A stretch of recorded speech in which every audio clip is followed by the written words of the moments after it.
Okay, so welcome everyone to the first Ireland-Portugal Business Network Conference in Porto. So we are very, very pleased to see you all here in good numbers, which is great. And this should be a really interesting conference. We will have two panels of speakers. The first one will be with keynote speakers from the City of Porto, ASEP Portugal Global and Global Shares. So Global Shares is an Irish company, IPBN member, who has recently opened an office here in Porto, and they have already hired some staff in Porto. The second panel will be a selection of Irish and Portuguese members who are already doing business here in Porto, and they will tell us the reasons why they have chosen Porto as their location, and they will share their experience of doing business here. But first, let me introduce you to the Ambassador of Ireland to Portugal, His Excellency Ralph Victory, who will say a few words and welcome everyone to the conference. Thank you very much, and thank you very much, Arnold. Good morning. How do you do? As I say, my name is Ralph Victory. I have the honour to be Ireland's ambassador here to Portugal, and it's a great pleasure to be here. And may I say, once again, what a really great venue. My first time being here, not my first time in Porto, and I was saying to a few colleagues this morning, we enjoyed being able to, I was here with my family a little bit ahead of time yesterday, and was able to enjoy this lovely city, and we got to see it in the sunshine as well, which was nice as well. But may I say, to everybody, a particular Céad Míle Fáilte to all our distinguished guests, in particular to colleagues from Câmara Municipal de Porto and from InvestPorto, ladies and gentlemen. So absolutely delighted to be here in Porto this morning for this exciting and very welcome event. And I'm aware that today has been a long time in preparation and planning, with previous efforts to stage it, unfortunately, having been unsuccessful due to the global pandemic. But at least hopefully on the pandemic front, we can by now be somewhat more optimistic for the future, even if current events in Ukraine and their geopolitical and economic impacts on Europe and the world as a whole are obviously on all our minds. As An Taoiseach, Irish Prime Minister Micheál Martin observed last week at the Global Ireland Summit, which was held in Dublin, Ireland's economy is one of the most open and globalised in the world, drawing strength from its absolute adherence to rule of law and reliability. The Taoiseach also noted in his remarks that in order to be effective, Ireland needs to listen, to build new partnerships, and to be present in places where we have not previously been. And joining Taoiseach, Deputy Prime Minister Leo Varadkar last week in publishing Ireland's new trade and investment strategy, which is entitled Value for Ireland, Values for the World, and through which we intend to protect and grow our trade with other countries, Minister for Trade Promotion Robert Troy commented that global events will continue to pose challenges to all of us, but if we maintain our open, pro-trade outlook and continue to grow our global footprint, we will be better placed to navigate those challenges. So, in line with those viewpoints, I'm very much of the opinion that growing links between Ireland and Portugal, and in particular with Porto and the surrounding region, have become even more important, as together we seek to weather economic and other potential storms that may lie ahead.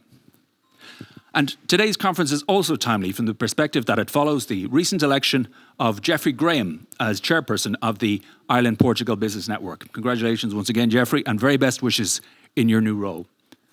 But let me here also extend appreciation to outgoing chairperson Aoife Healy for all her commitment to the IPBN and towards creating an IPBN footprint here in Porto in particular. Thank you.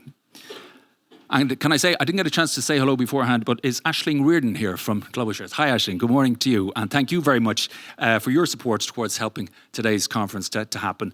Very, very much appreciated. And thank you likewise to the colleagues from Câmara Municipal de Porto, InvestPorto and Porto Innovation Hub for kindly facilitating us. I look forward to more IPBN events and activities in Porto over the period ahead, and ultimately to a local board presence here, similar to those which are already operating in Lisbon and in the Algarve.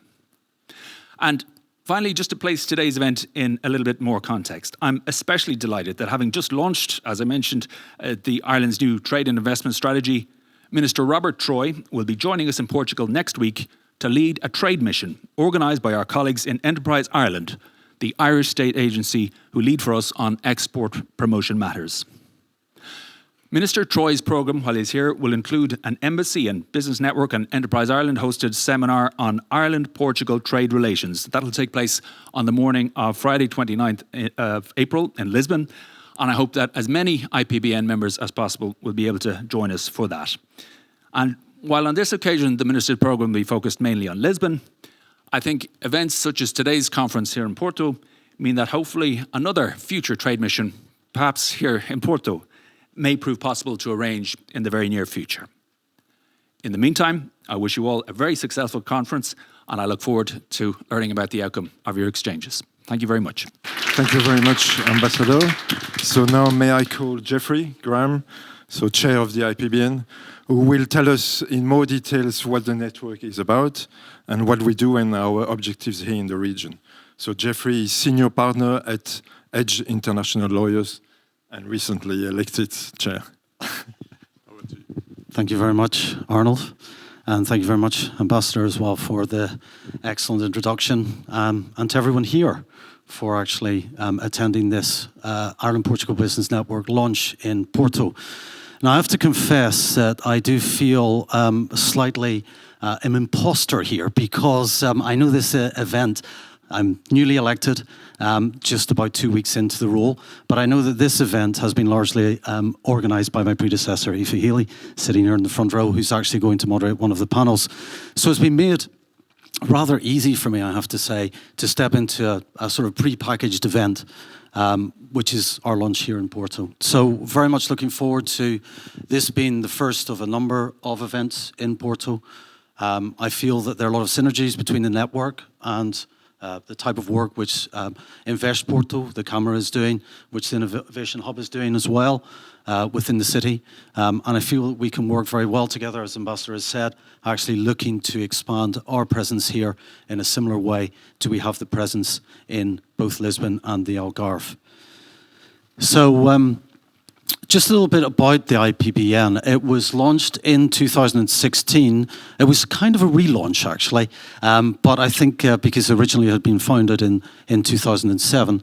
But 2016, it was just shortly after the visit of the Irish President, and the network was launched by Tony Boyle together with Aoife, with the assistance of the Embassy and the DFA, with a view to giving opportunity to Irish and Portuguese people to connect and form relationships that help their own businesses and those of others. I think that one of the biggest challenges, I have to say, of the network was actually continuing to function during the pandemic. And I think I spoke about innovation, and I think the leadership of the network, particularly Aoife and the board, we were able to flip and pivot very nicely into the kind of digital space, continue to hold events which actually retained interest of members, but actually enabled us to grow as a network. So we are supported by the Embassy, of course, to which we're very grateful, the Embassy of Portugal in Ireland, Enterprise Ireland, ASEP, again, very grateful for each one of these participations and support, the DFA, and to Region of Portugal.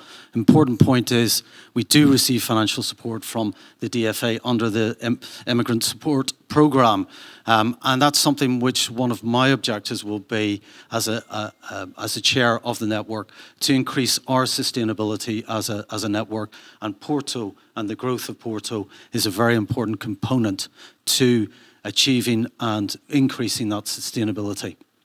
That's the board. Mercifully, Aoife has decided to stay on as board member. We have other board members represented here, for example, Susan. So we're very, very grateful to, and Mario.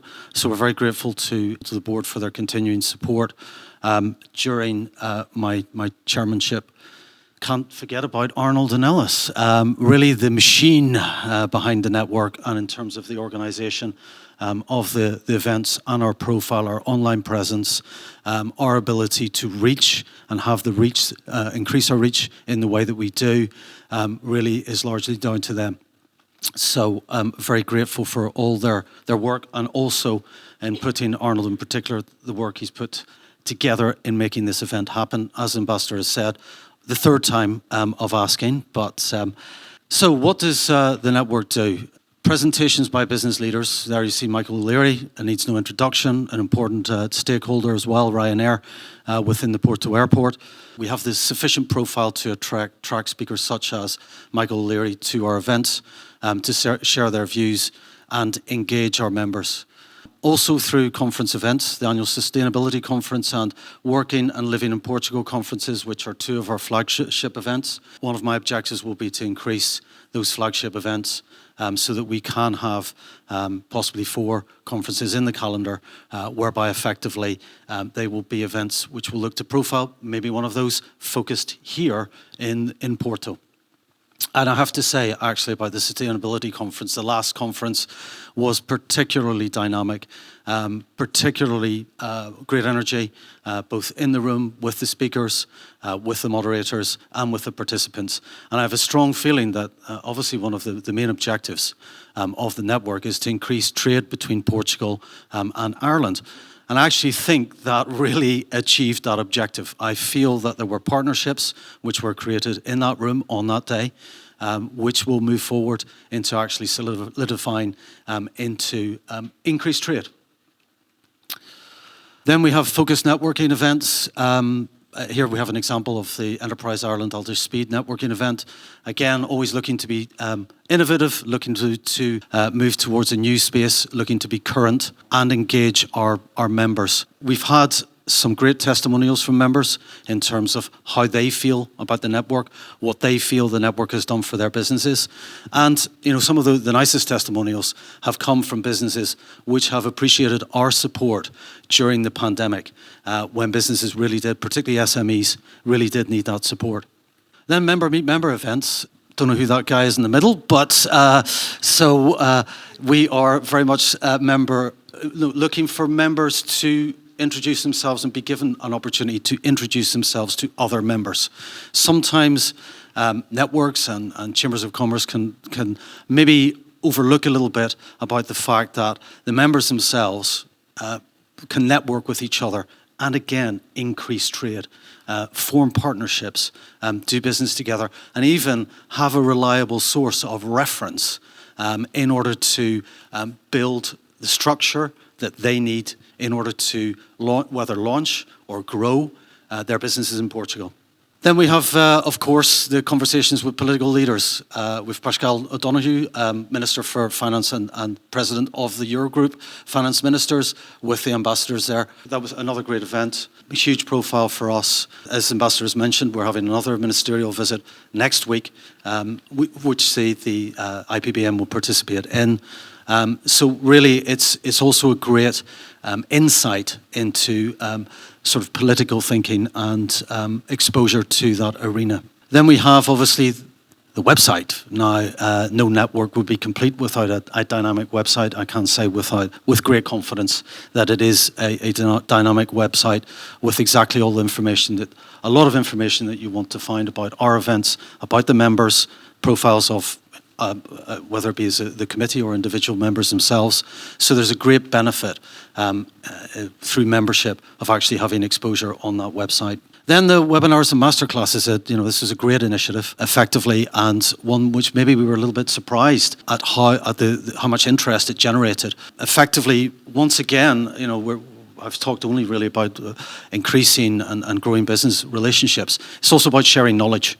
And I think that our membership, we're very lucky to have a membership which has significant knowledge in a number of different sectors. Now, again, another objective will be to grow those sectors as the network grows.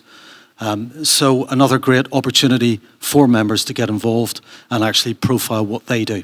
And then LinkedIn, it is really a lot of activity on LinkedIn. You will be able to keep abreast of events, of what the network is doing, but also of other events which are of interest to members. So it does keep you current as well in terms of what's going on. So Ireland-Portugal Business Network, I mean, the communications are through, as a member, you receive newsletters, updates, weekly roundups, and there is a Business Success Award, which was actually probably the most popular, greatest number of participants this year, the Business Award for 2021. And so we expect that to grow, and who knows, one day in the near future we can hold the award up here in Porto. And indeed, so much more. So what can the network do for you? I think I've more or less outlined what we can do for you. It's there in a nutshell. It is about increasing your profile, about giving opportunities to network, about presenting and profiling your business. Geographical reach is also something which is an objective for the network, to increase that geographical reach. So if you're looking to do that, we can help. It's about participating, gaining support, and sometimes it's just about effectively meeting both peers and mentors. And we create the space for you to be able to do that. And also gaining confidence in your own business, whether that be through increasing your knowledge, whether to be increasing business partnerships or increasing your profile. So I think you've heard quite enough from me now. Thank you very much indeed again for attending, your participation, and I'm certainly looking forward very much to the next panels. Thank you very much. So now may I introduce you to Aisling Riordan. She's Corporate Communication Manager at Global Shares. So Global Shares is the official partner of the conference and has been in Lisbon for a few years and have just opened an office in Porto. Aisling will tell us more about how Porto fits in the company global expansion strategy and why Portugal and Porto in particular has become an important part of the company growth and development. Obrigada, Arnold, embaixador, IFA, Jeffrey, todos. Bom dia. Estoy tan feliz estar aquí por Porto hoy. No falo mucho portugués, disculpe, pero entiendo cada vez más. Obrigada pela la oportunidad de presentar Global Shares hoy. So it's easier in English for me, so here we go. So Global Shares simplifies employee ownership for companies all around the world. So what does that mean? We're a global fintech leader, and we manage employee share plans for some of the world's most exciting startups, fintech, IPO companies, large enterprise brands. And we do that by automating employee ownership or equity compensation for those companies. What does employee ownership do for companies? It completely transforms companies. If you want to make your employees act like an owner, you make them an owner. And there's a story of a chip shop guy in England who was making chips, fish and chips, and he went over and he turned off the light. And somebody said, "Why are you turning off the light?" "To save money." It's a switch. It's a completely different way of thinking and approaching your work every day. It improves engagement. It aligns employees with stakeholders and management. It creates a much more positive workplace. It's one team. We're all in it together. But it's a complex thing to administer because you've tax, you've regulation, you've different jurisdictions, you've different languages, different currencies. It can be small in a startup. It could be a global share plan. There are different kinds of plans, and they're different for different companies who customize their plans. And they're extremely difficult to administer. So that's where we come in. So we simplify the entire process for companies. And our mission is to make it easy for companies and help them all across the world to empower their company and their staff and give their staff the opportunity to create wealth for themselves through employee ownership. So to talk you through our journey then, we started in 2005, so we're about 16 years old, but we started as a service company. We were going to just administer share plans for companies as a service company. But we realized that Global Shares 1.0 didn't really have a very sustainable future, so we reinvented ourselves. We relaunched in 2015, which is really where everything kicked off. We're headquartered in a very, very small town in Ireland. Could anybody guess the population? I know you've about 214,000 people here in Porto. Any guesses for what's the population of our little town? Less than 16. Less than 6,000. 4,500 people is our population. So an unlikely location for a global fintech leader. Today we have 17 offices all around the world, and we have 600 employees.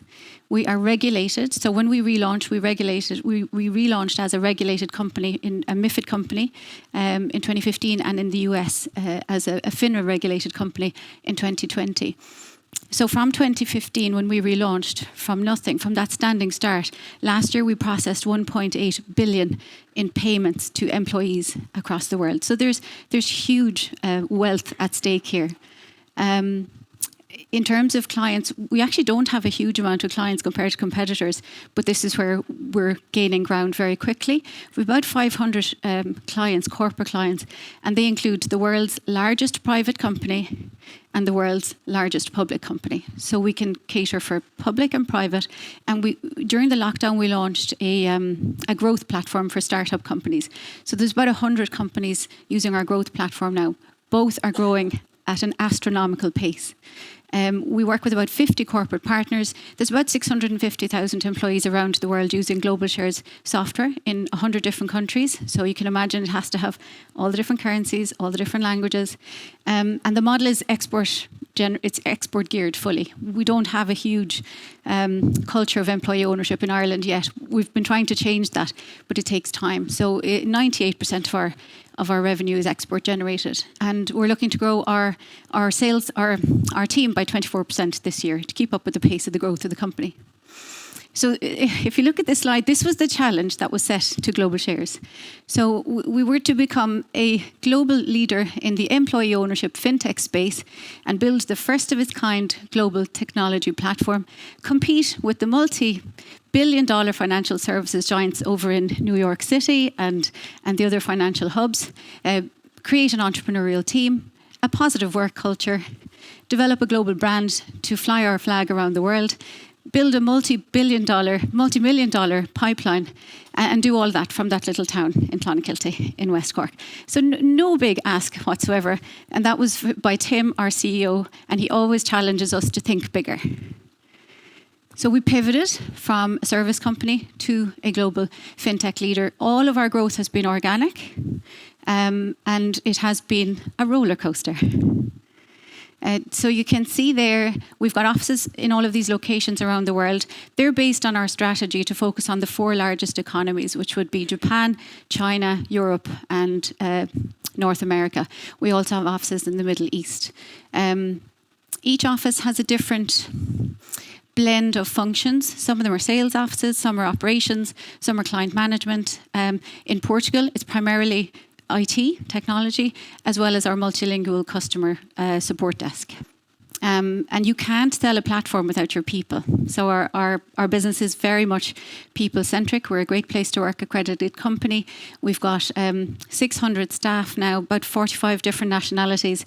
We used to be known as the United Nations of Clonakilty originally because we couldn't get the developers that we needed. So we put out the call and staff started to move to Clonakilty from all over the world. About 40% of the staff are female. It's very vibrant, it's very friendly. We call it the Clonakilty culture. So we've exported that as we've grown around the world and always been challenged, as I said there, to think bigger.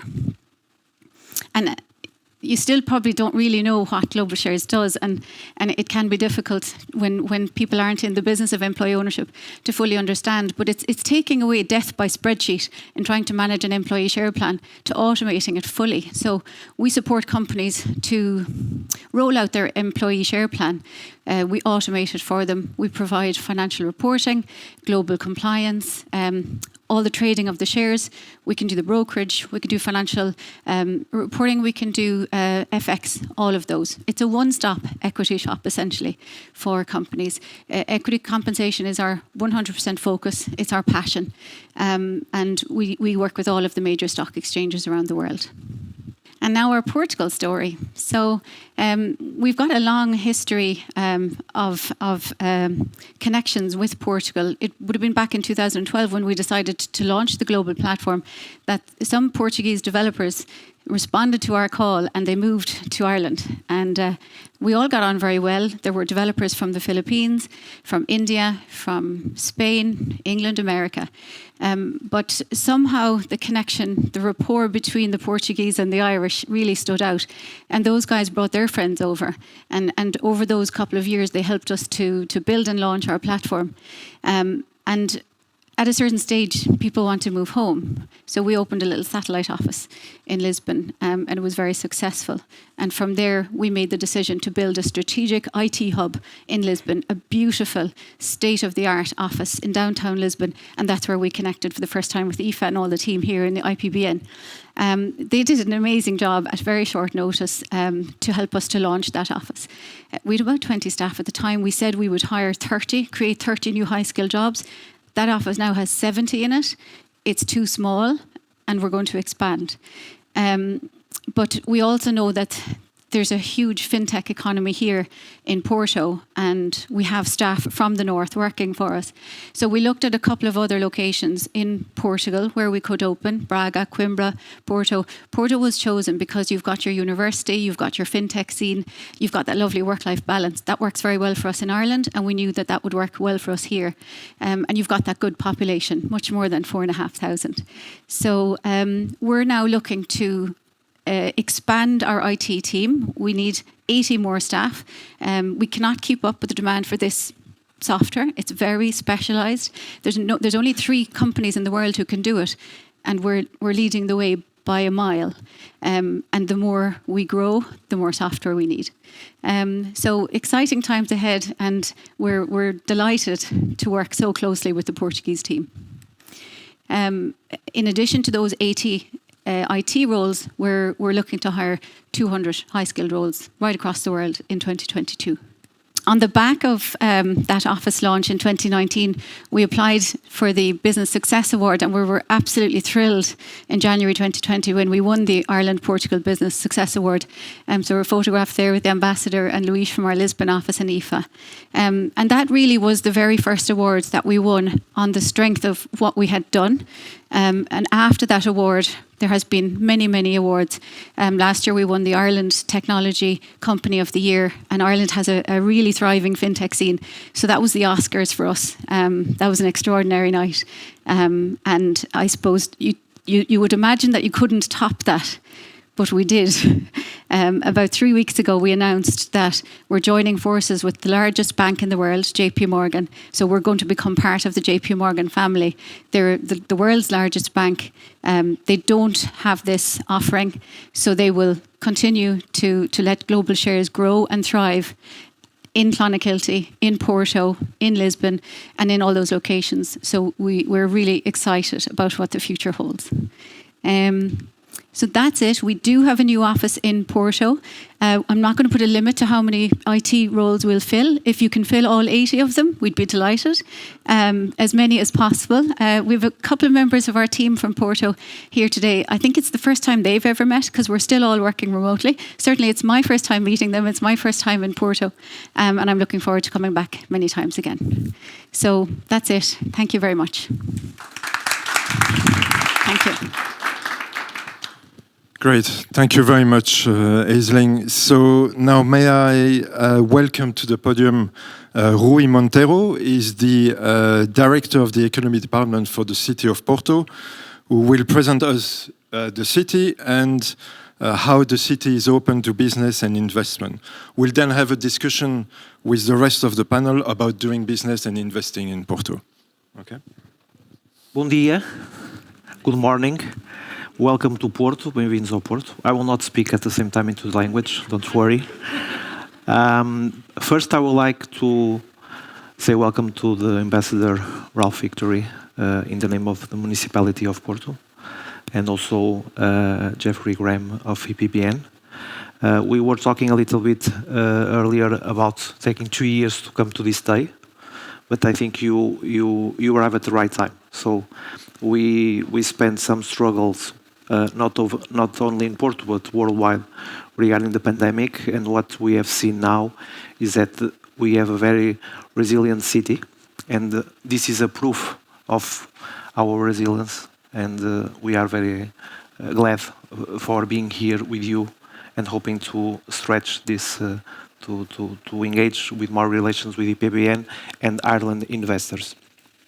I would like to invite you for a presentation of InvestPorto that will be done by our project manager, Xian Ribeiro, that will give you an overview of what is InvestPorto, what is the city, and how we are dealing with investor and foreign direct investment, and what we can do to help you in achieving your goals. So our mission is very simple, in our view, is helping you achieving your goals, helping you achieving your dreams. That is our bottom line goal in the Porto and in representing the municipality. So I'll ask Xian Ribeiro to start the presentation. Good morning, everyone. My name is Xian Ribeiro. I work here at InvestPorto as a project manager. So it's my great pleasure today to give you a presentation on Porto, why companies choose Porto to do business, and what we do here at InvestPorto.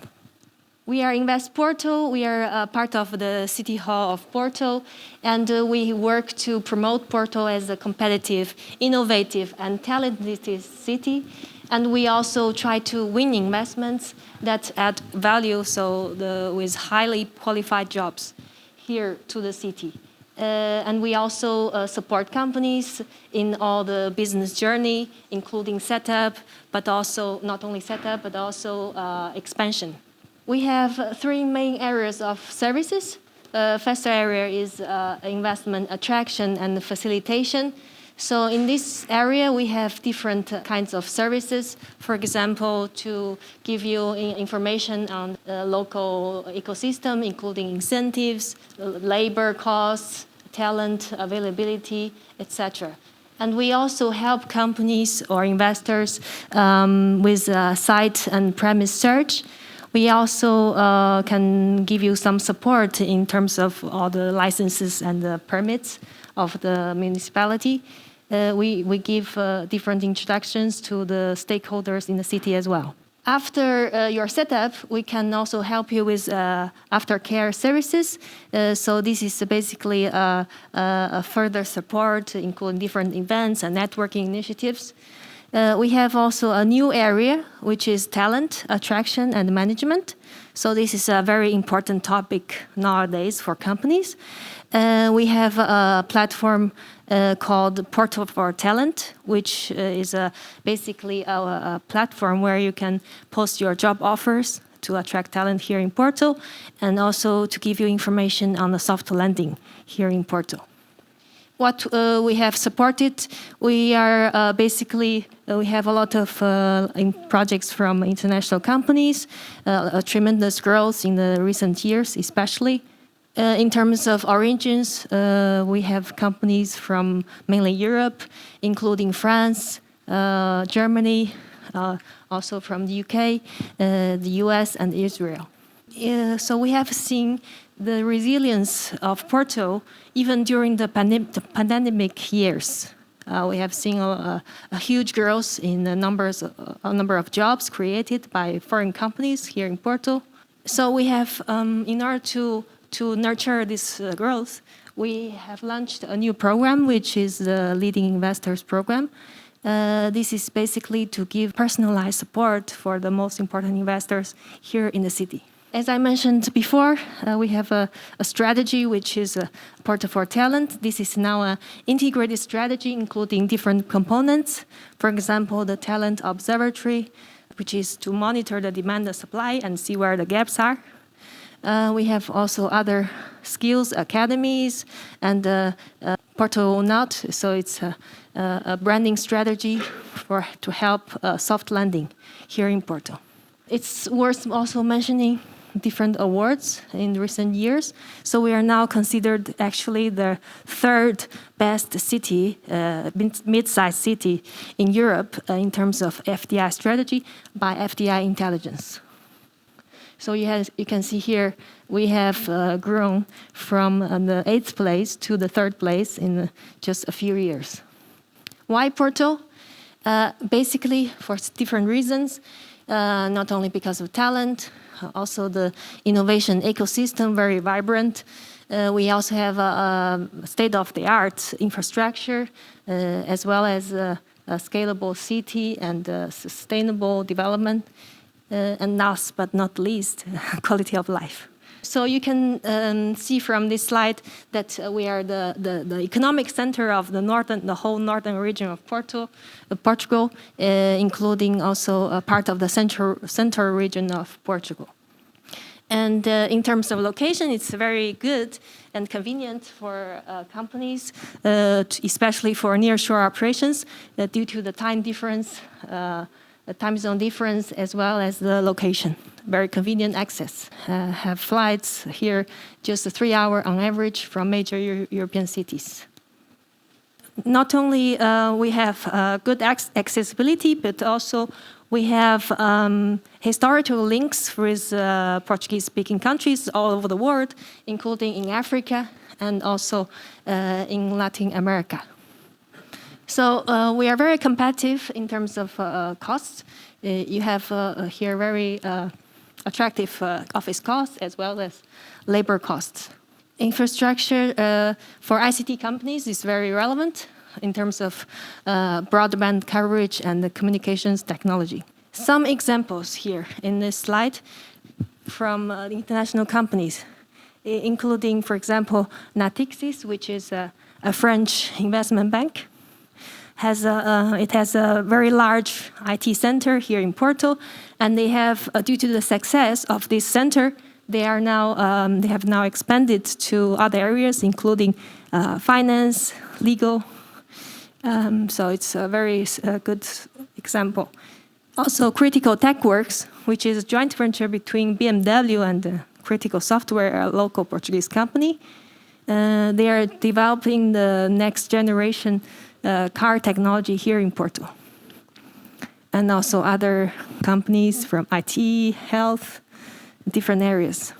In terms of talent, we have a lot of graduates, especially engineering areas. We are actually the third country in Europe with the highest rate of engineering graduates, and also in terms of language skills, 8th in the world.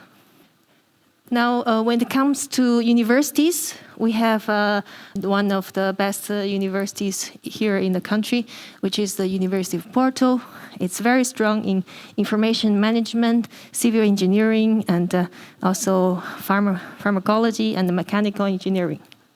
It's also worth mentioning the Porto Polytechnic, which has the largest IT engineering department in the country. Just some highlights in terms of innovation ecosystem. We are actually the #1 region in Portugal in terms of startups, number of startups, and also patent filings at the EPO. Last but not least, we have a great quality of life, as you can see. Many awards in recent years in terms of tourism, and also very safe, which is very important for many companies, and in terms of integration of expats. So we have the happiest expats here in Porto. That's all. Basically, a snapshot of the ecosystem here in Porto. And we here at InvestPorto, we are available for supporting your business journey, not only during the setup, but also after the setup. So please contact us for any questions. Thank you. Thank you very much. So now I'm going to call back Rui, please. Aisling and Philomene. So that will be our panel, and Aoife will be moderating. Okay, so we've met Rui and we've met Aisling, but we haven't met Philomene before. So Philomene, could you start by giving a couple of moments about yourself and your role with ISEP, please? Okay, pleasure. First of all, thank you for the invitation to be present, Mr. Ambassador. It's a pleasure to be with you and Jeffrey too, to meet you today. So I'm Philomène Dias. I'm the person in charge of the Inward Investment Department at ICEP. ICEP is the Portuguese Trade and Investment Agency. So we are a public agency. We have the main mission to promote exports, Portuguese exports, so help companies based in Portugal to export overseas. And we help also foreign investors to look at Portugal and to decide for Portugal. So we have a national coverage. We have offices in Lisbon and in Porto. By the way, our headquarters are in Porto, the official headquarters, even if the board members are based in Lisbon, but the official headquarters are in Porto. I'm very proud to be part of the Porto office. And as coordinator of the Foreign Investor Department, so we are, I will say, the main point of contact when foreign companies from different countries, not only Ireland, but Ireland, we have been receiving several requests and working with several companies. So the main point of contact to look at Portugal and to convince company to look at Portugal as the suitable location for the new project. But we also help, and it's a new trend, companies to look at Portugal as an option. It's not a new trend. It's not a new trend for sourcing, but to look at sourcing and then acquisition of new capacity, because some companies are looking to diversify the market for sourcing. So we also help on that and to acquire some industrial capabilities. Okay, so if I can get this straight then, so ICEP work pretty much outside the country in terms of attracting investment in, but once it gets here, do you deal with it or does the City Hall deal with it if they're talking about Porto and they have decided that, looking at it, that this is where they want to go? Well, it's a good question. What we do is first to attract the foreign investors, and so we act in the overseas markets directly, but then when we are in contact with potential investors, we also work with investors on all the stage of the decision process, and when they decide to locate also, we will still follow this investor and help to set up the business in the aftercare. We never stop the relation, but we rely on the local partners, so we complete our action with the local partners. It's very important to understand as ICEP, we are not the owners of territory, but we sell Portugal.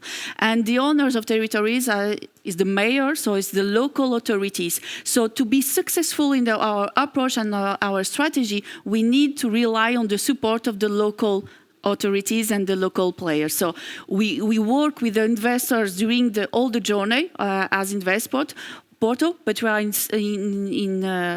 very good contacts and straight contacts to ensure that we will give together the best answer to the investor. Okay. And is there a scale of company that you work with? Yes, by our status, what we, in terms of investment, ICEP, we are in charge to work with large company, so company that have a consolidated turnover above 75 million euros. But in practice, we work with all companies. The main difference, we cannot say to a company, oh, you are too small, we won't help you, okay? And because we are a small team, we know that we cannot give the same support to all companies. So for large investors, and because large investors put all the countries in high competition, so we need to answer in a short notice in some questions. So we will have a more complete services, but all the small companies that come to us, we will always answer to them, and we will also to guide them to have the best answer to connect with the right partner in the local market. Mm-hmm. And Rui, you obviously have startups, so you're talking like micro businesses and upwards. Do you have an upper limit of scale of companies that you help, or do you just help anyone who's interested in the Porto market? Yeah. So just to recap one question that you did to Philip, and just to say that InvestPorto is part of the Porto municipality. It's not an outside agent, so it's inside the municipality. And of course we work together, we talk every day. But the main added value that we are inside the municipality is that we can be a one-stop shop regarding everything that is related to direct subjects that are overseen by the municipality. So we are inside the municipality. So we can do that work. The process can be as smooth as possible, because time is money for investors. So just to clarify that we are inside the municipality of InvestPorto, that is very important. The issue of who do we support? Of course, we target high-level investors, but like Philomena said, we don't say no. Usually, but of course we need to see if it's a small investment that they have a business plan to scale up. So we welcome every sectors and everyone that wants to come to the Porto and invest. So we see and we listen, and if it's very small, even on that stage we can help find the right stakeholders to give them the support that we need. Of course, we target high-level investors and companies because we are not a very big team, so we have a strategic position on that aspect. That's why Xian mentioned leading investors. So we are targeting those kind of initiatives, but we don't close the door to anyone. So everyone that can send, everyone can contact us. We will reply, we will meet, and we will help you, as I said, in the end, to achieve your goals. That is our mission. Mm-hmm. And just, I'm going to stick with you two just for 1 second before I move back to you, Ashley.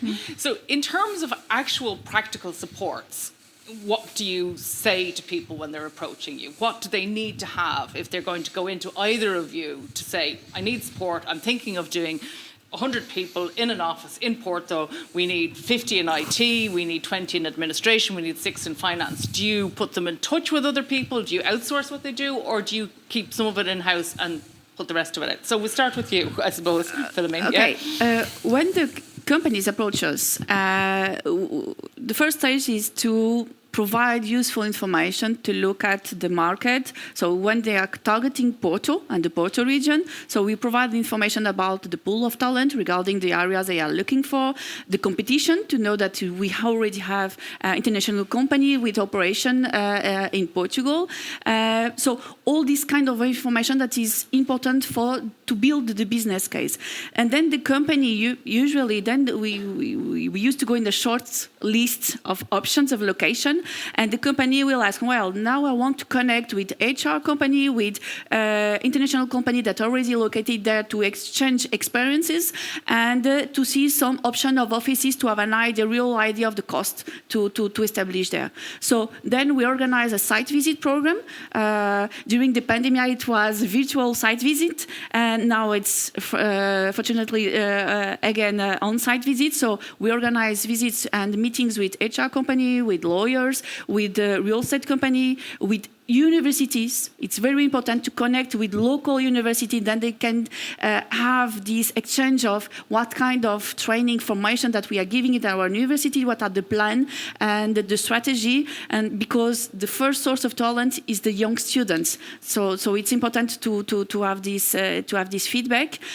So we organize all the program, and we are part of the program too. And then when the company decide to establish, we will still to help to connect with lawyers, to provide information about salaries, about tax, and I would say our experiments never stop, okay? Mm-hmm. So it's information, location, to connect with the right agent. So when we decide to establish, you will need a lawyer, so to connect with lawyers. You will need to hire people also to connect with HR company. So we'll do all this job for the investors. And Rui, from your perspective then, as being part of the city, how do you approach, when people approach you, or do they need to approach you if they're coming in from outside to say you're setting up in the city? They are not obliged to approach us, of course. Mm-hmm. Probably they will approach us in a certain time period. But the key word here is knowledge and information. So what we can provide and support is specific information about specific needs that companies have to build the business plan, because they can go on Google and search it. Okay, what we can add in value is specific information regarding specific requests, because each company is different from the other. So we have a tailor-made approach We don't send to a website or a link, so we have a direct connection with the people that are analyzing the opportunity to come to Porto and give full support during that journey, hoping that in the end the choice will be Porto. So it's a tailor-made, it's a personalized relationship with a specific project manager, and of course we can have a more added value if the company, for example, wants to build a location here in Porto, because that is municipality in terms of licensing and so on, and on that we can have also a specific project manager that helps. And like Shen said, it's not just coming to Porto. We have an aftercare service. And another thing that we are very proud that we do in InvestPorto is that we forge relations between people, and that is very important. And that is made by several things that we usually do. That is putting people together, putting people talking with each other, because we saw here examples, for example, of Critical Tech Works, that is BMW with partnership with Critical Software, that is a Portuguese company. So we connect people, and again, a tailor-made approach, and not let's say a tailor-made approach and an holistic view, because it's not just investment or taxes or legal issues, it's also about talent. So we try to, in the end, put the business and the company and the investors in the center of the ecosystem, for them to feel at home. That is our goal.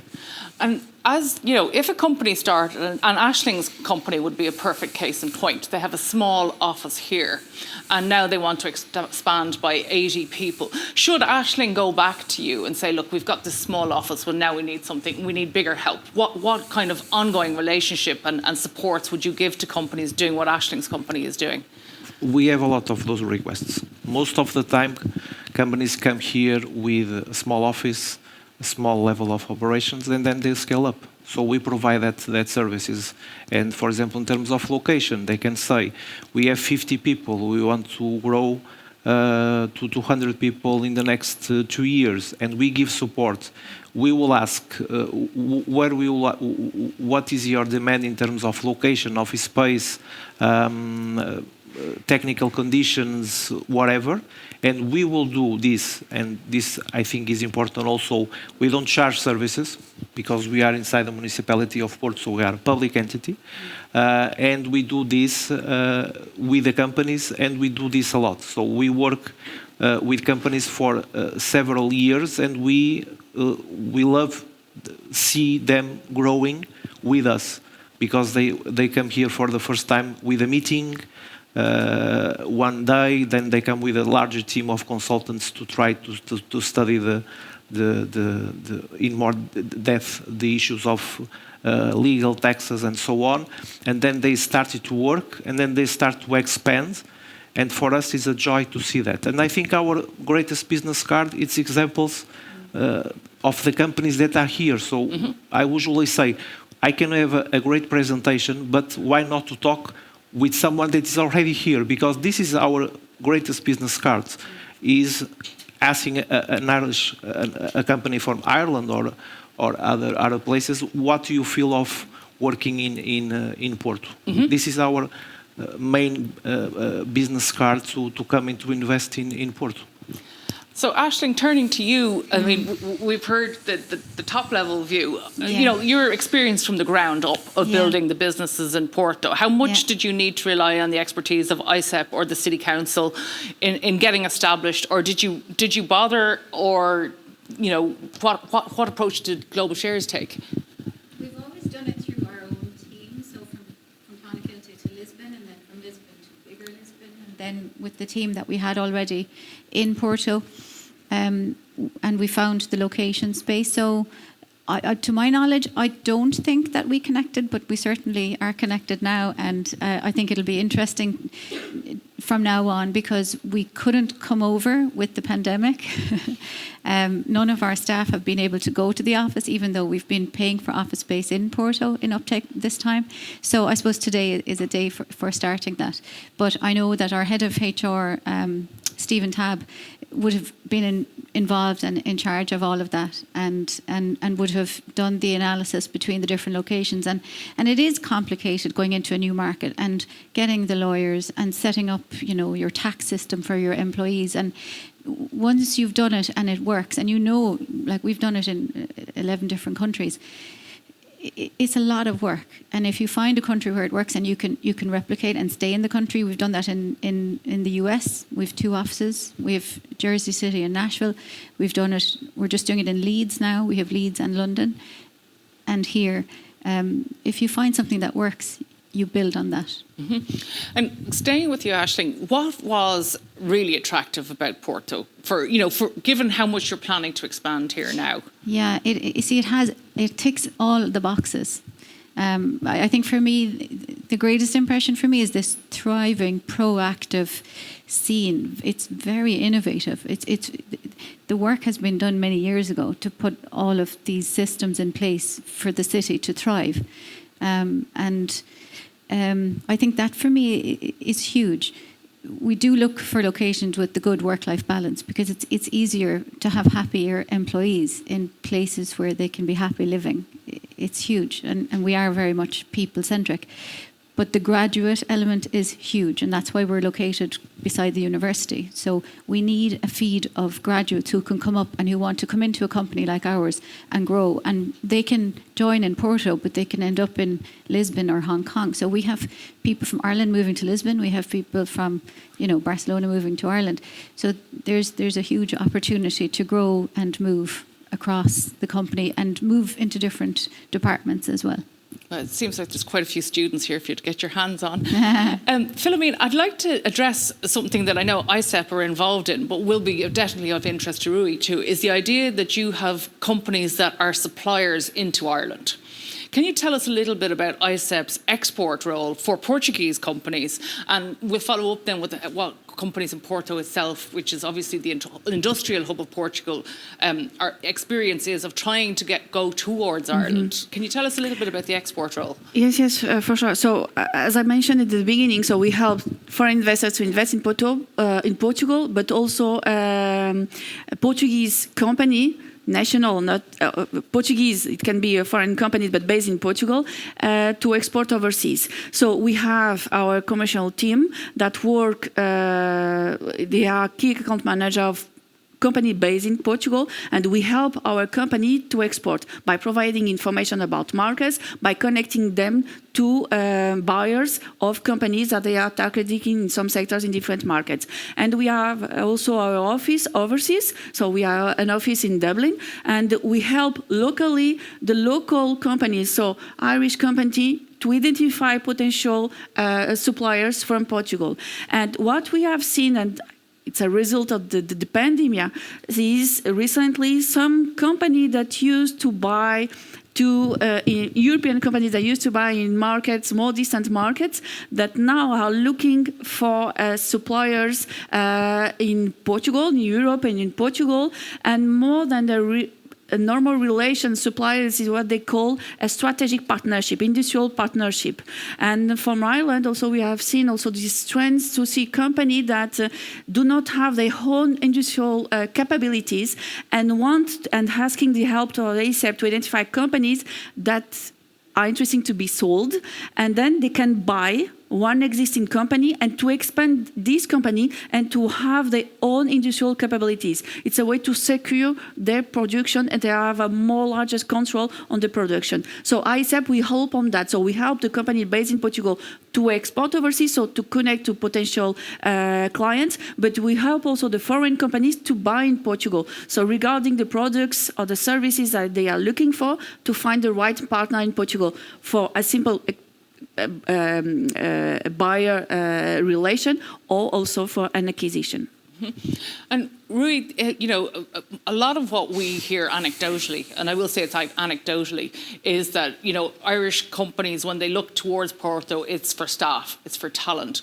But going back to your point, we know that there's huge markets in this part of Portugal for, industrial engineering goods, all of that. Is there an interest at city level in export, or do you just do inward investment only? No, I think we do both. You do both. So I agree. Most of the time they come to Porto just to have a base and to hire talents and try to develop some products or service in Porto. What we have seen is that most of the companies then start to scale up and do other things, and they find out that they can do a lot of products and services in Porto and export globally. We have examples like this. We have companies that came here in a very small scale, then scale up, and then they are working for the whole international group from Porto. So our main export, in fact, is talent, is knowledge. In the end, that is what is all about. So we have seen these cases in many, for example, in Natixis. Now they are working from Porto to all over the group worldwide. So why? Because they are surprised in a good way when they are working here about the knowledge, the capabilities, and they start to understand that we can do more, have a more active role from Porto that was initially on the original business plan. So that is what we love most to see. That the managers that are here, a country manager, then starts to call the CEO of the group and say, we can do more, we can provide more, we can just not be a simple provider, but a center of excellence and of innovation. And that is happening a lot of times. And that is a very, very good idea of the quality of the ecosystem. And I think maybe we see cases like this. Again, small operations to provide a simple service or product for inside the group, and then they start to scale up and they start to export to the group and to export all over the world. For example, Deloitte operates in Portugal. It's a very renowned international company and provides services for the United States, Canada, Northern Latin America, from the base here in Porto. So 90% of the work that they do is to export abroad, working with Portuguese and Porto talents and so on. Just a small thing that I don't know if anyone knows, we are very close to the industrial part of Portugal, that is the northern Portugal. And for example, we have companies that develop specific products that need to be manufactured, and they can easily connect to the industrial part of the business, because the northern part of Portugal is the strongest all over the country in terms of production units. So that is also a very good combination. You can have developing certain products and then start to manufacturing here 20, 30 kilometers from the city of Porto. Within a short distance. Yeah. I'm going to ask the audience, do they have any questions that they'd like to address to any of our panelists here at the moment? When you first landed in Portugal on day zero, you went to Lisbon. So I believe probably the experience would be the same of some company that want to land in Porto. Can you tell us some pain points that you had, and what would ASAP or InvestPorto would be able to help on that journey? Yeah, I mean, we started small because we had a few people coming back to Portugal from Ireland. So we had 4, maybe 5 people in a small office in the centre of Lisbon. We had a fantastic relationship with them. We had the trust already there, and it was just a case of moving their place of employment to Portugal. So we knew what we were getting ourselves in for, but what we didn't realise at the time how big we were going to get. And we didn't realize we were going to open this big, huge office in Portugal so soon, which was a big success. But we've had failures in moving to new countries. We've moved too quickly. We haven't done enough research, or we expected a country would work and it didn't because we went in too early. It was too premature. For example, Brazil, we had a number of very big clients in Brazil. And dealing with the Brazilian market, we thought, okay, we'll try there. So there's definitely, on paper, you're always told to do your market research, make contact, do your site inspections, and put your plan in place. And that is the best advice. And that stands the test of time. If you do go by your gut, it might absolutely work. For example, our 4 focus markets, in the pandemic, we made a decision. We're writing our 5-year plan. We went into extraordinary detail. And then when we had decided on our 4 largest economies in the world, Japan, China, Europe and North America, along came the Middle East. Now, we're not going after the Middle East, we said, because we're going after these 4 markets. But the opportunity was extraordinary in the Middle East. So what do? You take time, you have a look, and you say, okay, I really can't afford not to do this, but obviously that's going to have an impact on somewhere else in your business. So you have to know the ins and outs of each market. In Germany, you need particular bank partnerships to do business. So we've learned every market. We say we're a global company, but the world isn't global. The world is very specific. You have to know the specifics of each market. And now when we decide to go and include the Middle East, we know what we're doing. We know exactly. Do we need a partnership? Yes, we do. What's that going to mean for the team? And now we discover. We have a discovery process and we have a committee. So I suppose we've learned, you can't conquer a new market without experience and people on the ground and a plan. So that's my advice. You need and a you've plan. just met your plan here now today. Yeah. So has anybody else any questions? Hi, it's not as fashionable as IT, but I work exporting manufactured goods out of Portugal. And the single biggest problem I hear from the factories that I work with is finding people to work on the shop floor, actually doing the work, particularly young people, not really interested in that. And in IT, there's a massive problem at the moment. There's so many companies like Global Shares coming to Porto, and there's just a very limited pool of well-qualified professionals come and work for them. And it strikes me that the biggest limit to growth at the moment is getting people to work. I wonder what the panel thinks about how that problem is going to be solved. I would have to talk about the benefit of employee ownership in that instance, because not only do you want to attract the right people, you want to retain them when you do get them, because you want to reduce the amount of attrition, but you want to incentivize them to do a great job. That it's not just about the work anymore. It's about making a really successful company.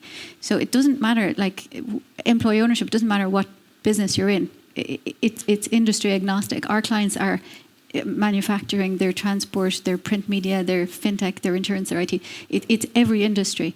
It's a very interesting solution to that problem. When you come to Porto, you're going to be nicking professionals from from Farfetch and God knows who else, because there's just a carousel of IT workers here.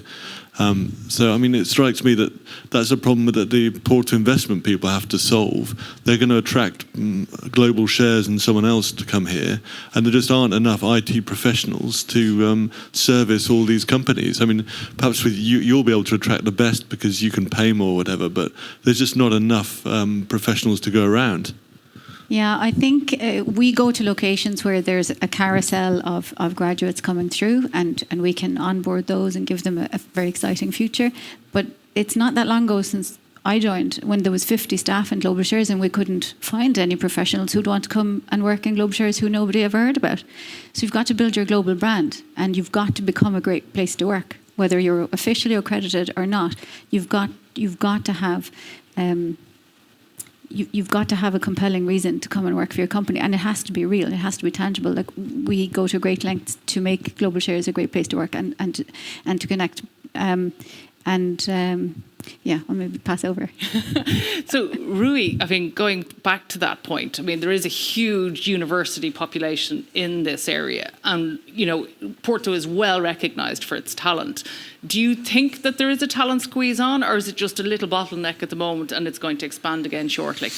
No, I don't think Porto has a talent problem. I think Europe has a talent problem. Okay, It's not Porto, it's not Lisbon, it's Europe. I think we will not jeopardize the quality over quantity. So we will not double the number of engineers graduated from the university, because in the long term that will not be sustainable in terms of quality. Of course, what the municipality is trying to promote, for example, with innovative schooling education projects. For example, it will be in Porto a French international school called 42. I don't know if anyone knows the project 42. It's a French project that will start a few meters from here, working on... it's not a school that gives a graduate level, but will work on the IT sector in terms of developers and so on. So Porto is also promoting projects that will help the issue of the talent. But I think it's not the issue of Porto, it's not the issue of Lisbon, of Portugal, it's a challenge of Europe. But I think that we can also, and we want to attract foreign talent to the city of Porto. So we welcome everyone that wants to come to Porto. Not every talent should be from Porto, from the University of Porto. We have a lot of Erasmus students that discover Porto when they come here in Erasmus. Then when they finish the degree, they come to Porto again to work. And I think it's not a silver bullet solution. So we need to see how we can deal with all the things that the city can offer. But we are working on alternative, I don't think it's a bad word, but new forms of putting talent on the market that comes from alternative education systems.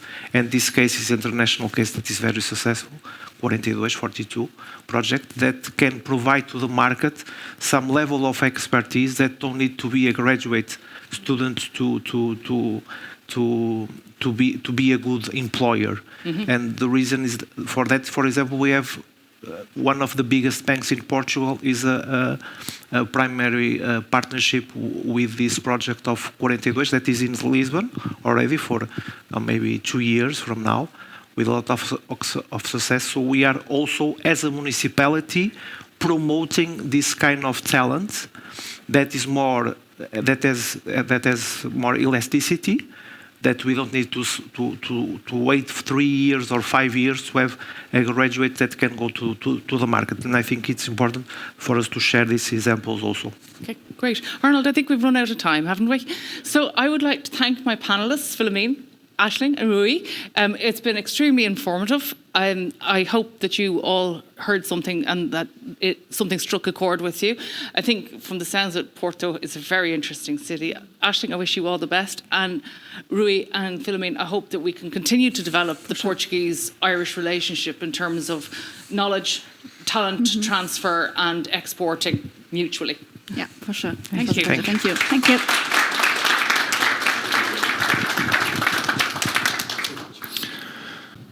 Okay, so we are going to start with the second part and final part of the conference. We'll have 3 case studies from IPBN members who are already based here in Porto and already doing business from here.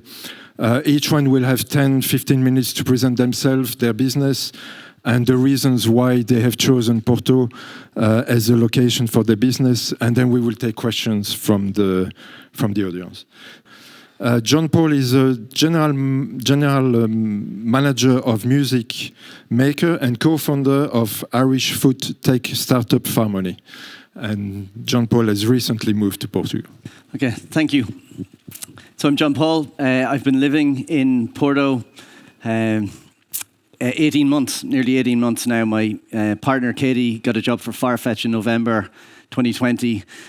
And we took the leap and moved to Porto. Obviously, a difficult time for the world at that point. But almost instantly, despite restrictions, fell in love with Porto. So today, I'll give you an overview of two companies I'm involved with that I manage from Porto, but are actually based in Dublin. The first one I actually spoke about at a previous event in Lisbon. It's Farmony, which we're an ag tech startup. We focus on vertical farming, so growing up in layers. The opportunity being to grow produce, so your herbs and leafy greens, 365 days a year, pesticide-free, hyper-local. In Ireland, we import over €1 billion worth of fruit and veg a year. We import our herbs from Israel and Kenya, and the opportunity that Farmony offers is to grow locally. So already we have 5 quite large vertical farms in Ireland that are replacing imports and producing basil locally, pesticide-free for both the food service channel and also retail. So that's Farmony. As I said, I spoke a little about Farmony in more detail in Lisbon. It's a farming company, but I feel like Porto is more edgy, more rock and roll, so I saved Music Maker for the presentation today. So Music Maker, or MM. Probably 60% of our business comes from retail and our famous store in Dublin city centre on Exchequer Street. And other parts of our business are across distribution. We distribute products to all the other music stores in the country. We have an e-commerce presence. We organise events. We have logistics. We represent a couple of record labels from the States, and we do logistics across Europe for them. And actually, through COVID, the education business to schools actually went through the roof. So that's a very strong part of our business now. So Music Maker, I've been the general manager of this company for the last 15 years, but I've been going to Music Maker for a lot longer than that. So as a teenager growing up on the west coast of Ireland, my parents would bring me up to the capital city, or what we call the Big Smoke, Dublin. And I always wanted to go into Music Maker. And you'd walk through the doors, up these granite stairs. You'd open the door, which had a guitar neck handle, and you'd walk through, and you'd just be wowed about all the electric guitars that were on display. It's what dreams are made of. In 2016, we became the best specialist store in Ireland, voted for by readers and a judging panel from the Irish Times. And Glenn Hansard, who an Oscar winner, described Music Maker as a vital artery in the Dublin music scene. Now, when I was going to Music Maker growing up, it was all about wow, but I always felt quite intimidated when I walked through the doors. And I think this is a cultural thing with music stores globally. When you walk in, you inevitably, they're almost off-grid from a retail point of view. They're dark, they're edgy. Perhaps you have musicians that are a little disinterested in their day job and always dreaming about their gigs at night. So when you pick up a guitar, you might feel a little bit intimidated, and inevitably the salesperson might take that guitar and play some crazy lick, and then you just don't want to go near that guitar again. So when I took over Music Maker, a really key focus for me was customer experience and making sure that we're a welcoming store, no matter who you are, whether you're a celebrity, and we've been lucky enough to have various celebrities come through our doors over the years, from Debbie Harry and Blondie, the Coldplay, U2, but everyone is equal in our eyes, whether you're a starter, 7-year-old kid growing up and dreaming of being a rock star, or whether you're an established musician, some of the leading musicians in Ireland, globally like Hozier. Everyone's equal from Music Maker's point of view. This is our old building. Those of you familiar with Ghostbusters, it's essentially like Ghostbusters. So it's 3 floors of retail. Down here, there's a basement, ground floor and first floor, and then the other 2 floors are for storage. So what makes us different? I suppose the big competition for Music Maker is no longer domestic competition. It's European competition through e-commerce. A lot of very large German e-tailers do a lot of business into Ireland. So we set about differentiating ourselves, and what makes us different, and the key differentiating factor for Music Maker is without doubt our staff. It's about our passion, it's about our history, it's what we stand for within music and the musician community in Dublin. And through all our social media, of which we've got a significant following, we try in all our posts to show how we're different. So I picked a couple of examples here. Smiley, happy staff. Ronan, our drum department manager. James, our loud and crazy electric guitar manager. And Brendan, who is our acoustic department specialist. Pointing out Brendan, who's holding here a guitar manufactured in Braga. So last year, we would have previously taken containers of musical instruments from China. But since moving here, I became aware of a manufacturer here in Braga. So we started buying product that would have otherwise been bought in China. We started buying here from Braga. So we had our first shipment, but we'll probably do in excess of 30,000 euros worth of Portuguese instruments in Music Maker this year, and we'll hope to expand that. As I mentioned, we won Best Specialist Store in 2016. And by reading any of our reviews, we're one of the top-rated independent retailers in Ireland. I picked some more recent reviews, and one in particular, which is from customer David Marshall, who came in to buy a €4,500 acoustic guitar, but was amazed by how we served, the attention we gave an 8-year-old girl and her parents who was starting out. It was equal. So I just thought it was a really good example for me to show this is what we stand for. So whether you're spending $5,000 on an acoustic guitar or you're an 8-year-old starting out, everyone's equal in our eyes. Another area that we differentiate ourselves is in being creative in our events that we hold. So there was a Facebook SME case study that focused on Music Maker, and it was sent out to all SMEs across Europe. And it focused on our Music Maker sale, which is a one-day event every year that we hold. But why it was attractive to Facebook was how we managed that through social media. So if you come to Dublin on the day of a Music Maker event, you'll see queues around the corner, around the city, with people camping out, waiting for the doors to open in Music Maker. So another event that we launched just pre-COVID and we hope to relaunch is our beer and gear evenings, where we have our own Music Maker beer and we invite customers in and we discuss instruments and also famous albums, and we try and tie together this album was played using these guitars and so on. Again, just more emphasis on how important our staff are and including our staff as the key differentiating factor for Music Maker. So probably the more important part of the presentation is how and why Porto. So yes, my girlfriend got a job for Farfetch and we moved. And Luke, a close friend from Porto, said that when I moved here, there's one phrase that's kind of important, you know, in the middle of COVID, and that is Novo Mundo. So he said, you can walk anywhere in Porto with your mask on, and when you're walking down the street, you can go, Novo Mundo. I think he's absolutely right, because through COVID, I think we all looked at ourselves and our businesses and how we did business, and you do realize it is a new world, and it's important to look at things completely differently. And if you told me 18 months ago that I would not be in Music Maker and be over in Porto and that I was going to be sent over by the owner away from Music Maker, I'd say that can't happen. You know, I can't manage. Like I am Music Maker. You know, I'm the guy that drives the company. I'm the guy that's passionate. You know, and I would have thought that that was the case.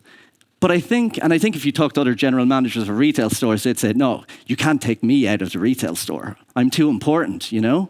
Like, it'd be a nervousness. Whereas I think good management and good leadership is about knowing that if you step back, that the company does just as well with you not in situ in that location. And I think that's what I've proven in my 18 months here. is that by stepping back and by delegating, and of course my staff were probably somewhat alarmed that I was going to make this move, but not only do I delegate from a process and roles and responsibilities, what's most important is that I delegate passion, that I delegate leadership, and that I delegate the roadmap that I see for Music Maker, and that they take that on. So essentially, the guys in Music Maker now run Music Maker. And while initially I would get phone calls and I'd have a long conversations about we should do this or that, now I just get phone calls and it's like, yes, do it. Yes, do it. So I think that shows that we've made real progress. In terms of, the reality of working remotely is that I'm still very much involved. So trust is key. It's important that I trust my staff, that my staff trust me, and that the owner trusts me. And the second element that's been critically important is that the IT infrastructure is in place to allow me to do this. So while I say I'm not there, I'm actually more there than I was.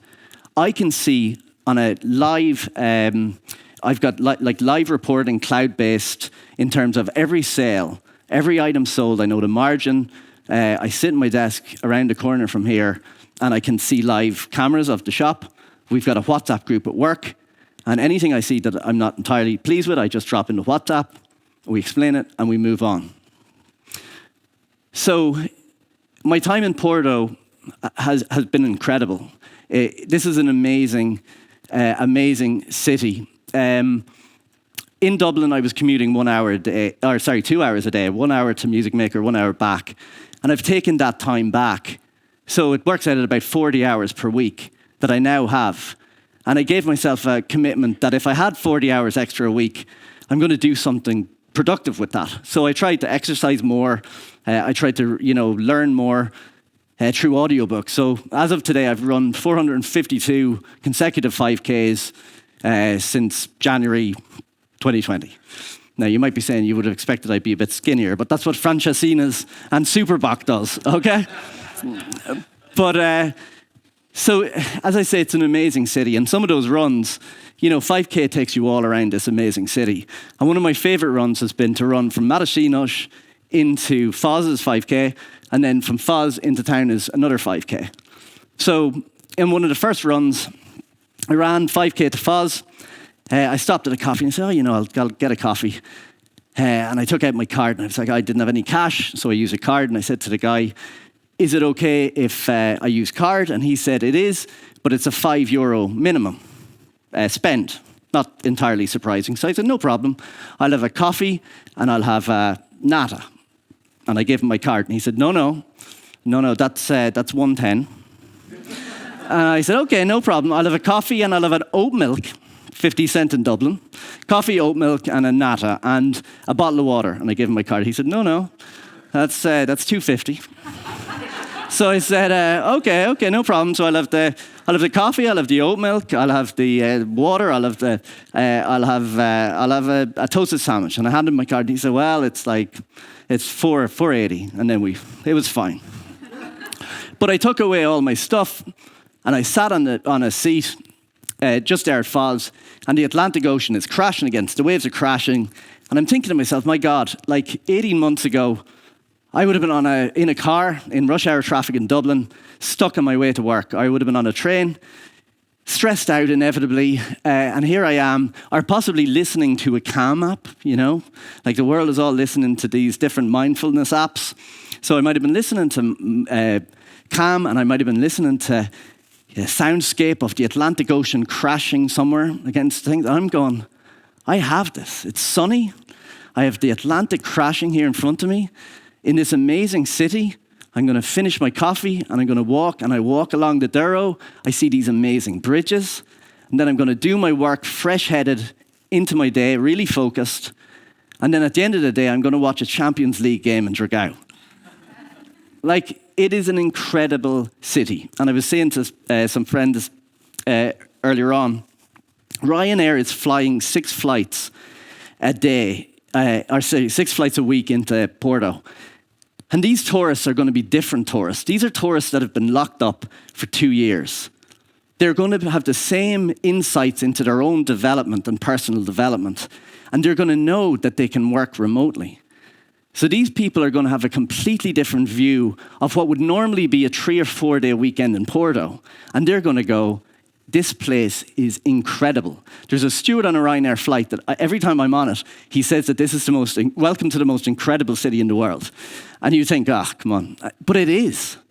And it's not that I haven't seen other cities. I've seen some of the main capitals and I've visited the world and been lucky to travel. But this is something different. And it has something, it has the, it's not always about the cost of living. It's about, the work-life balance, which is a life-work balance when you're in Porto. It's about the people are friendlier. The architecture is incredible. The weather is fantastic. So I think it's got to be such an incredibly exciting time for the city, and where other companies are obviously drawing in employment. I think a lot of people who are remote workers are going to bring an awful lot to the city too. So thank you for having me in Porto. I look forward to calling this place my home. And thanks for the presentation and the opportunity. So also in June, at the end of June, we are going to be at the Music Maker shop. So we'll have our event there, first event in Dublin for more than 2 years. So very excited about that. So now may I call Nuno, who is General Manager of Vitae Professional in Healthcare. Thank you. Yeah. So first of all, thank you very much, Arnold, for the invitation. Yeah, as he said, my name is Nuno. I'm the person in charge for Vitae Professionals. We are a healthcare recruitment company here from Portugal. And I was invited to talk a bit about why we are based in Portugal, in Porto, and our experience here in Porto. Well, my quickest answer will be I had no choice because I was born and raised in Porto. So that's one of the main reasons. But saying that, I lived 10 years in the UK, so I came back to Porto. So I had the opportunity to choose again, and I choose Porto. So that's probably the other reason. And who are we? We are Vitae Professionals. We are a healthcare recruitment company, or we were. We now recruit across other areas with VP careers. And we also have a training department that does language and healthcare training. That's all to do with our primary business, which was, or it is, recruitment, healthcare recruitment. So we found the need of providing language training to our professionals, and we now train them in English, Dutch, French, wherever it's needed to place them in their new countries of destiny. And just because it's one of my passions, we also have escape rooms in the north of Portugal, which is great because it combines what I like with HR as well. So we can do a lot of HR experiences within our escape rooms, which is also interesting. And that's new. We have a network. We have two escape rooms further in the north of Portugal.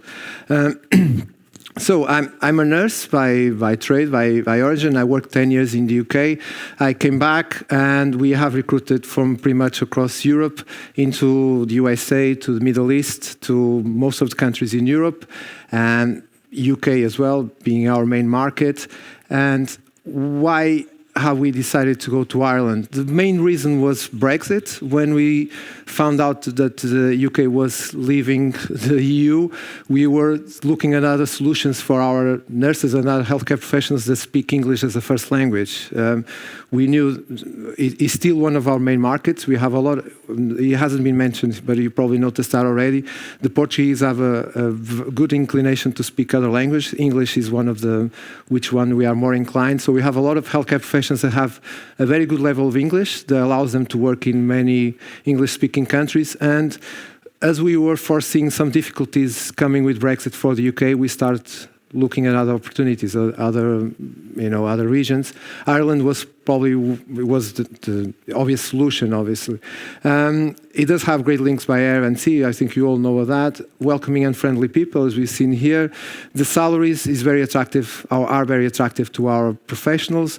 The cost of living outside Dublin is still quite reasonable, and it is permanent jobs, which is another great thing compared to what we have to offer to our healthcare professionals here in Portugal. And it is a vibrant economy allowing for projects as a family. We do have a lot of people that go on their own, or they go as with boyfriend, girlfriends, end up staying and living in Ireland or staying and living in different countries. So we actually we are trying to get people to live in Porto. We do the other way around. We take them from Porto to go and live in other countries. But well, that's what we do. So in 2021. Thanks to the pandemic and to COVID as well, there was a big need, as you know, for healthcare professionals. We were approached by many clients in Ireland as well. So we had 5 new clients in 2021.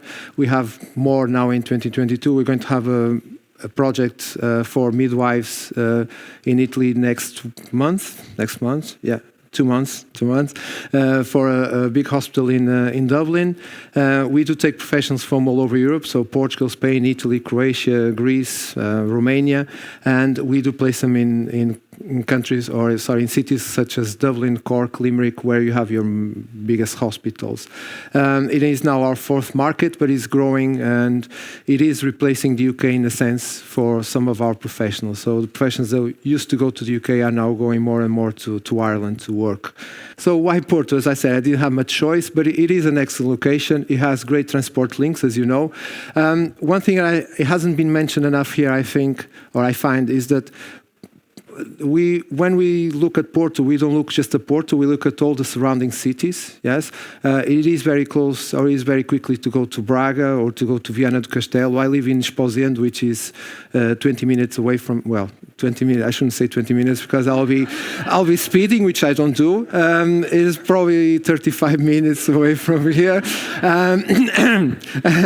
Well, there's my work, well, my colleagues are from different places such as Póvoa, Feira, so they come from all over the other cities from outside Porto and then come and work from here, which is great. We don't spend much time in traffic, as we were saying here.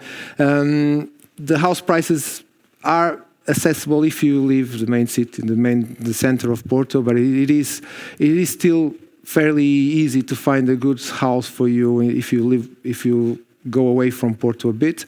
It is safe and welcoming, as you know. We do have many well-trained human resources. It's not just IT in Porto. There's a lot of HR people here that are very well-trained. The schools in the north of Portugal are known for their sociology degrees, human resources degrees, all language degrees, nursing degrees, of course. They haven't mentioned here, but Porto has one of the best schools of nursing schools in the country and in the world, I must say. So we have that. We have a great pool of human resources that we can bring. And also the other thing is we are able to attract quite easily people from other countries that want to live in Porto. So we have Polish-speaking professionals, we have Italian-speaking professionals, we have people from Brazil, and it's fairly easy to bring them to live in Porto because it's such a great city to live, and they are attracted by that possibility as well. So we've managed to bring them here to live and work in Porto. So this is a part of our team. We are very, approachable and flexible, and we have clients pretty much. You probably recognize some of the hospitals, and I think that's it. Thank you very much. Finally, Elde Soares. Elde is co-founder and managing director of Craftable software. Thank you. Hi. I'm the managing director of Craftable Software, which is a proud company from Porto. First of all, I want to thank IPBN for having us here, and for all of you to be here. It was not forecasted, but I want to thank a lot to John Paul. For someone as me that is really passionate about our city, the way he describes our city, the passion that he feel about our city is exactly what we want to achieve whenever we welcome someone here. So thanks a lot. Okay, Craftable software. I'll try to focus my presentation more on the pros and things of coming to Porto than actually on the company. So I'll be explaining what the company is. Okay, so we started this company right in the middle of COVID. Okay, and both of my partner just were exposed to a situation that made us feel very angry. Not angry, but a bit frustrated, is that we were both managing a team of highly qualified professionals, and then the projects that we had and the companies we work for, someone on a spreadsheet that said that you need to cut 5-10 people just on a spreadsheet. So we were really frustrated about that. We said, come on, we train these people. They are really high qualified professionals. The market in Porto, as you all know, on IT, it's you get the people, the business will come later. And so we decided to build Craftable. We built a company in 2020. This slide is a bit outdated, so we are already 60 people, and we will finish this year with more than 80 people. Currently, we have about 6-7 nearshore teams, plus some internal projects that we do for Portuguese companies. We are a software house. Our main product is to build we build the teams to be the arms of the companies. We don't recruit people and send it to companies. We build a team and then we put that team on the company. Product owners, quality assurances, you name it. So ideally, on every customer, we want to be an extension to the customer, to our partners. We don't want to be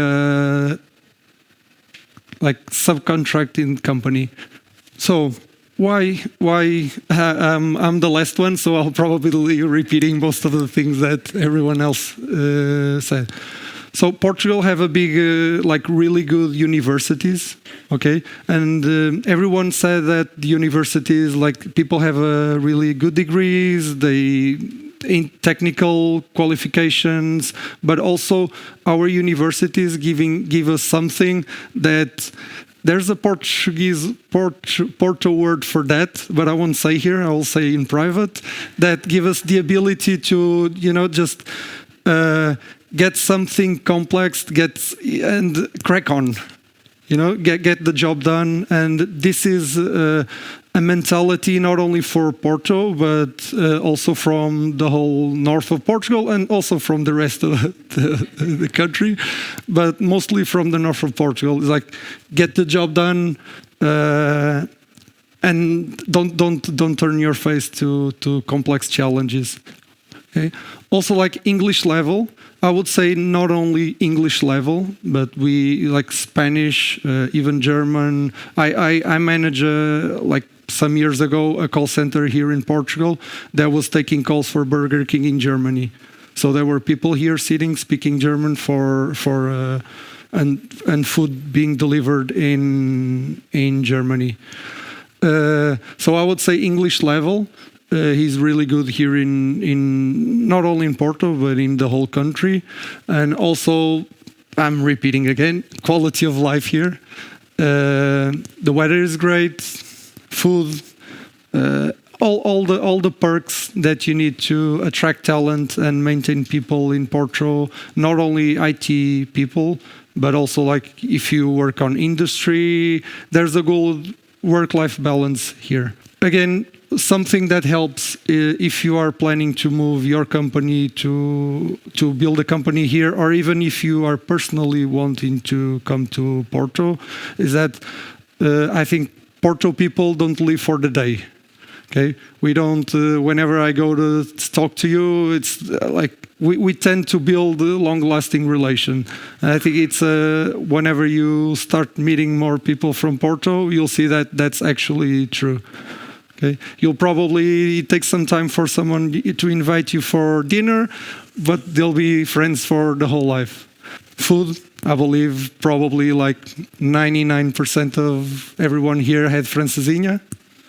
Yeah. I would say 20% had Tripes?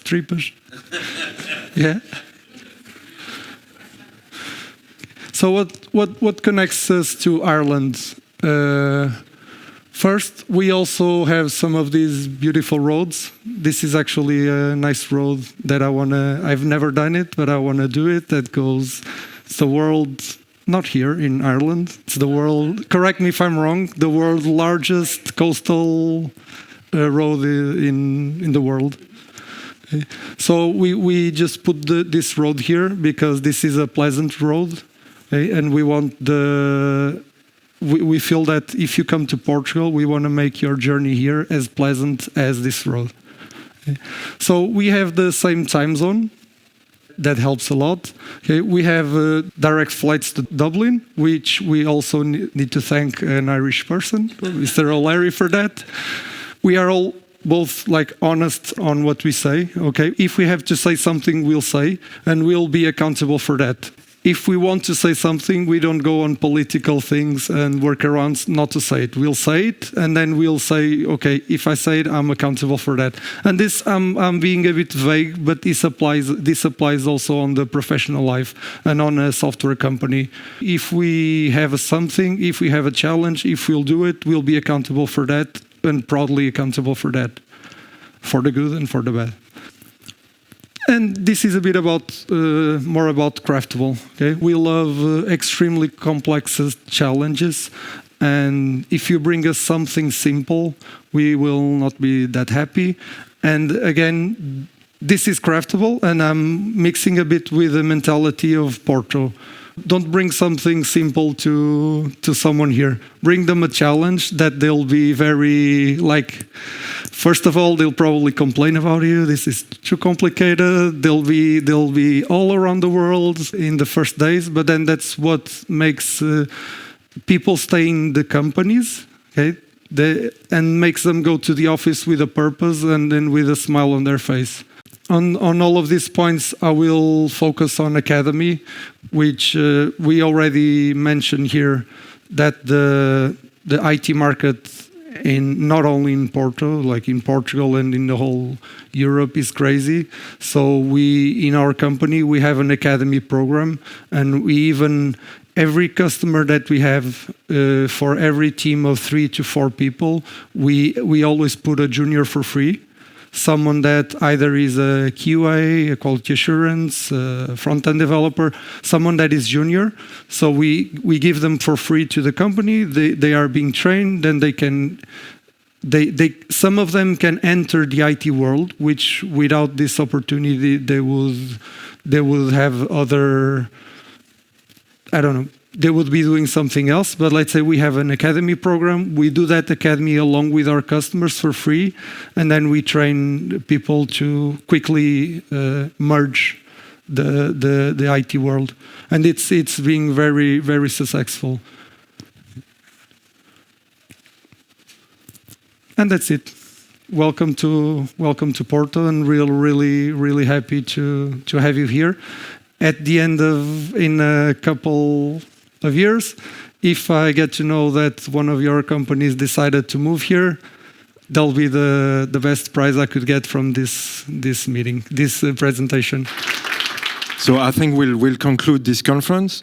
So I would like to thank very much the ambassador, the City of Porto, our official partner for today, Aisling and Global Shares, the Porto Innovation Hub and InvestPorto to have welcomed us to this venue. And all of you, of course, who have come today. And we hope to see you again very soon here. So we'll now look at continuing our presence here in Porto, grow our membership, and organize regular events to connect Irish and Portuguese business people in the region. I've already talked to some of you. Maybe we'll have a committee like we have in Lisbon and the Algarve. And so we hope to see you all very soon again. Thank you very much.